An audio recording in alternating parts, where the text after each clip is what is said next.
கிறிஸ்துவிலே மிகவும் பிரியமானவர்களே, 22/5/2026 உங்களை சந்திப்பதில் மகிழ்ச்சி அடைகிறேன். வாருங்கள், ஒரு நிமிடம் நாம் ஜெபிப்போம். அன்பு தகப்பனே, இன்றைக்கு என்னுடைய பாதுகாப்புக்காய் ஜெபிக்கும்படி என் தேவனுடைய சமூகத்தில் வருகிறேன். என் தேவனுடைய நிறைவானது இவருடைய வாழ்க்கையிலிருந்து அற்புதத்தை செய்யும்படி நீர் செய்தல்லும்படி ஜெபிக்கிறேன். எல்லா பொல்லாப்பு நாசமாசம் விலைக்கு நீங்க பாதுகாத்துக் கொள்ளுங்க. என் தேவனுடைய கடமை இவரோடு இந்த சகலவிதமான நன்மையும் கொண்டு வரும்படி நீர் செய்தல்லும்படி ஜெபிக்கிறேன். அப்பா, என் தேவனுடைய மகிமையினாலே நிரப்புங்க. இயேசு கிறிஸ்து சிந்தின பரிசுத்த ரத்தத்தை இவர் மீது, ஒரு குடும்பத்தின் மீது செய்கிற சகல காரியத்தின் மீது பூசுகிறேன். ஆகவே இந்த நாள் முழுவதும் நிறைவின் ஆசீர்வாதம் இவருடைய வாழ்க்கையில் இருப்பதாக. யோசுவா 3:10 ஜீவனுள்ள தேவன் உங்கள் நடுவில் இருக்கிறார் என்று சொல்லி எழுதப்பட்டக்கூடிய வார்த்தையின்படி நீர் இவருடைய நடுவில் இருந்து அற்புதத்தை செய்வீராக. சகல விதமான நன்மையும் கிருபையும் விடுதலும் உண்டாகட்டும். பாதுகாத்து வழி நடத்துங்க. இயேசுவின் நாமத்திலே ஒப்புக்கொடு ஜெபிக்கிறேன் நல்ல பிதாவே, ஆமென்.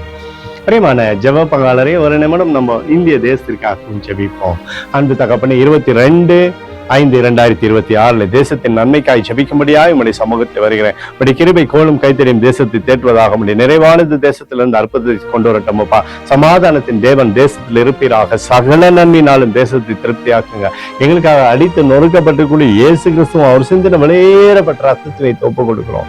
அத்தோடு இந்திய தேசத்தில் எழுப்புதலை தரும்படியாய் ஜெபிக்கிறேன். எழுப்புதலை தருவீராக, எழுப்புதலை தருவீராக, எழுப்புதலை தருவீராக. எழுப்புதலை எங்கள் கண்கள் பார்க்கும்படி நீர் ஆசீர்வதிக்கும்படி ஜெபிக்கிறேன். நேற்றும் இன்றும் என்று மாறாதவராய் இயேசுவின் நாமத்திலே ஒப்புக்கொண்டு ஜெபிக்கிறேன் நல்ல பிதாவே, ஆமென். பிரியமான ஜெப பங்காளரே, ஆண்டவர் நம்மளுடைய ஜெபத்தை கேட்டிருக்கார். இந்த நாள் முழுவதும் கர்த்தராகிய இயேசு கிறிஸ்துவுக்குள் நீங்கள் வளரும்படி வாழ்த்தி ஆசீர்வதிக்கிறேன். ஆமென்.